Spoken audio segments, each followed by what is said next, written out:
Hi friends, welcome to Devcraft and Storytelling. இன்னைக்கு ஒரு கதை தான் பார்க்க போறோம். அதுக்கு முன்னாடி எல்லாத்துக்கும் ஹாப்பி நியூ இயர். வாங்க கதைக்குள்ள போலாம். கதையில ராஜுன்னு ஒரு பையன் இருந்தானா. அவங்க அப்பா நிறைய மாடு வச்சிருந்தாங்களா. டெய்லியும் சாயந்தரம் ஒரு பக்கத்துல இருக்கிற டீ கடைக்கு பால் எடுத்துட்டு போய் கொடுத்துட்டு வருவாங்களாம். அப்போ ஒரு நாள் அவங்க போயிட்டு வர்றதுக்கு 40 நிமிட்ஸ் ஆகுமா.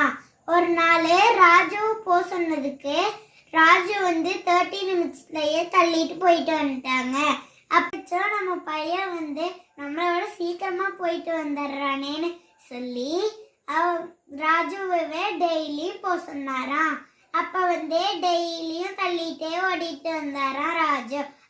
ஏன் இப்படி சைக்கிள ஓட்டாம தள்ளிட்டே போயிட்டு இருக்கான்னு எல்லாரும் சிரிச்சாங்களாம். அப்ப அங்க போன ஒரு பாட்டி ஏன் பாட்டி டெய்லியும் இப்படியே தள்ளிட்டு போயிட்டு இருக்கேன்னு கேட்டாங்களா. அதுக்கு என்ன சொன்னாருன்னா ராஜு, எனக்கு சைக்கிள் ஓட்ட தெரியாது, அது எங்க அப்பாட்ட சொல்றதுக்கு எனக்கு வெக்கமா இருக்குன்னு சொன்னாராம். அப்புறமேலு அந்த பாட்டி அவங்க பேரங்கிட்ட சொல்லி ராஜுவுக்கு சைக்கிள் ஓட்டுறதுக்கு கத்து கொடுத்தாராம்.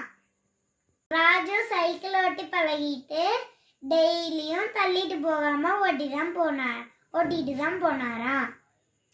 கதையில இருந்து நம்ம எந்த தெரிஞ்சுக்கிறோம்னா, எந்த விஷயத்தையும் நம்மளுக்கு தெரியலன்னு சொல்றதுக்கு வெக்கப்பட கூடாது.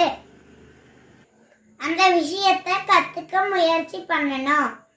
நீங்களும் இந்த புது வருஷத்துல நிறைய புது விஷயங்கள் கத்துக்கிட்டு வாழ்க்கையில வெற்றி பெற வாழ்த்துக்கள். இன்னொரு சூப்பரான கதையில நான் உங்களே சந்திக்கிறேன். என்னோட சேனலை சப்ஸ்கிரைப் பண்ணாதவங்க சப்ஸ்கிரைப் பண்ணிக்கோங்க. Happy new year. பாய்.